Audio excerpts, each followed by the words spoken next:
La matinale de Radio Classique avec David Abiker. L'essentiel de l'économie avec le directeur de la rédaction du magazine Investir à 7h13. Avec Del Sol Avocat. Del Sol Avocat, donnez toutes les chances à votre entreprise. Bonjour François Monnier. Bonjour Stéphane. Ce matin, on va parler de l'Eldorado des data centers. Avant de s'intéresser aux valeurs qui peuvent nous permettre d'en profiter, peut-être un petit récapitulatif, mais il y a eu beaucoup d'annonces ces derniers jours. Oui, on assiste vraiment à une nouvelle ère dans l'aventure IA avec une accélération phénoménale dans le déploiement de nouveaux data centers. Vous savez, ces infrastructures dotées d'ordinateurs et d'espaces de stockage de données. Certains les appellent des usines intelligentes. Et donc cette semaine, c'est Donald Trump en personne qui a annoncé un investissement de 500 milliards de dollars. Oui, milliards de dollars, c'est phénoménal.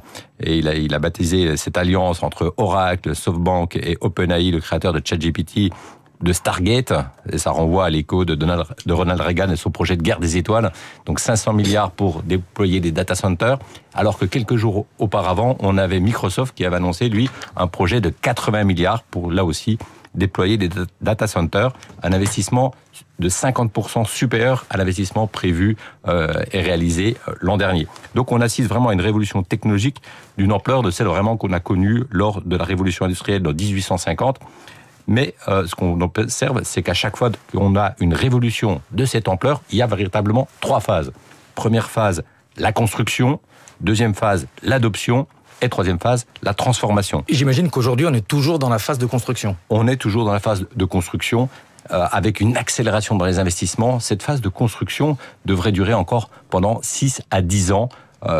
Les économistes de BlackRock que j'avais interrogés en décembre estimaient que l'investissement serait probablement supérieur à 700 milliards d'ici 2030. Ça représente un peu plus de 2% du PIB américain. Mais en attendant, lorsqu'on est dans une phase de construction, on commence à avoir quelques signes d'adoption. Par exemple, Microsoft qui a dévoilé une nouvelle suite Office avec un Excel, un Windows amélioré à l'IA pour augmenter ses prix de 30%. Donc on commence à avoir cette adoption. On n'est pas encore dans la transformation. Le véritable âge d'or de l'intelligence artificielle, ça va être la transformation. Lorsque de nouveaux métiers vont apparaître, quand on voit en 1850 ce qui s'est passé avec la révolution industrielle, en 1850, 50% du PIB des pays développés venait de l'agriculture. Alors certes, l'agriculture a profité de cette révolution industrielle. On a vu apparaître des tracteurs, tout simplement. Mais c'est pas vraiment le grand gagnant de cette révolution industrielle. Ce sont les nouveaux métiers qui sont arrivés. Parce que en 1850, l'agriculture, c'était 50% du PIB. Aujourd'hui, ça reste marginal. Et c'est bien sûr l'industrie, les services qui en ont profité. Je vous ai souvent entendu faire le parallèle avec les chercheurs d'or et vous m'avez souvent expliqué, François Monnier, qu'on ne s'enrichit pas en misant sur les vendeurs de pelles. Et pourtant, vous dites aujourd'hui, il faut investir sur les équipementiers. Oui, ce sont toujours parce que comme on est dans une phase de construction, ce sont toujours les vendeurs de pelles qui en profitent. Par exemple, lorsqu'on met 1 milliard pour la construction d'un data center, eh bien la moitié de la dépense d'un data center va dans les poches d'NVIDIA, parce que la moitié de la valeur d'un data center, de ces usines intelligentes, eh bien, est dédiée aux puces. Et c'est NVIDIA qui a un monopole. Oui. 80% des marchés de puces informatiques disposés sur une carte graphique pour les centres de données, eh bien, c'est une carte NVIDIA. Et NVIDIA connaît un parcours assez incroyable en bourse. Encore 8% de gains depuis le début de l'année, après une hausse de 530% depuis 3 ans, 2250% de hausse depuis 5 ans. Et la fête semble pas terminée. Et tout le monde a un regard sur le 26 février, lorsqu'ils vont dévoiler leur prochain compte trimestriel. Ce sont bien sûr pas les seuls qui en profitent, parce que certes, NVIDIA, c'est l'acteur majeur pour la fabrication des data centers, mais pour que les data centers communiquent entre eux, il faut un nuage informatique, ce qu'on appelle le cloud. Et là, on a 2 géants qui en profitent. C'est Amazon, 31% du marché mondial du cloud, et Microsoft, 20%. À eux deux, ils ont la majorité des parts de marché dans le cloud. Et bien sûr, il y a de plus en plus de data qui passent d'un data center à un autre. Et ça, c'est un marché en très très forte croissance. Donc on a bien sûr 3 grands acteurs américains. En France. Justement, est-ce qu'on a en France une entreprise qui est capable de rivaliser si on veut investir sur une entreprise qu'on peut mettre dans notre PEA, par exemple?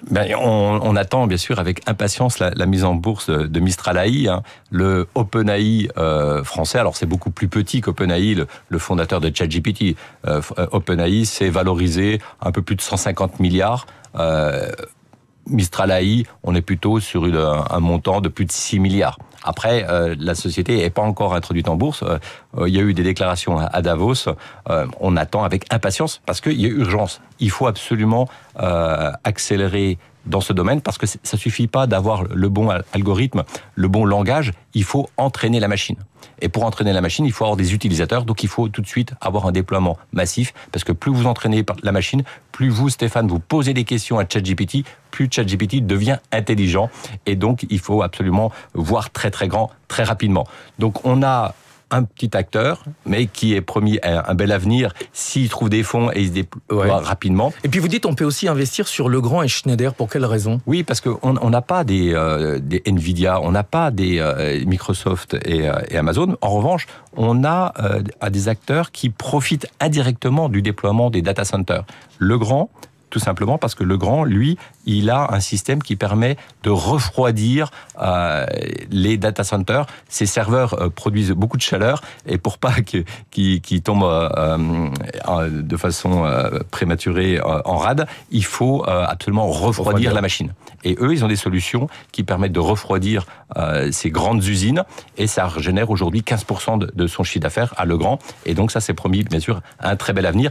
Et on a Schneider Electric, 21% des commandes de Schneider Electric sont liées au data center parce que Schneider Electric arrive à concevoir ces grandes usines et bien sûr à gérer l'ensemble de l'énergie pour les alimenter. Si on ne veut pas choisir une valeur, est-ce qu'il existe des ETF Oui, il y a un ETF qui permet d'avoir une sorte de package global sur l'ensemble de la filière liée à l'intelligence artificielle. Par exemple, je peux vous proposer le Amundi MSCI Robotics et intelligence artificielle qui permet de couvrir l'ensemble de la chaîne de valeur. Le magazine Investir sort dans les kiosques demain. De quoi est-ce que vous allez nous parler cette semaine ? On parle déjà des publications des résultats annuels. On essaie d'avoir un coup d'avance et on a regardé les sociétés qui pourraient, au sein du CAC 40, nous surprendre agréablement lors de la publication de leurs résultats. Il devrait y avoir de jolis décalages de cours. Merci beaucoup François Monnier, directeur de la rédaction d'Investir. À suivre, David Abiker et Karine Dijoux.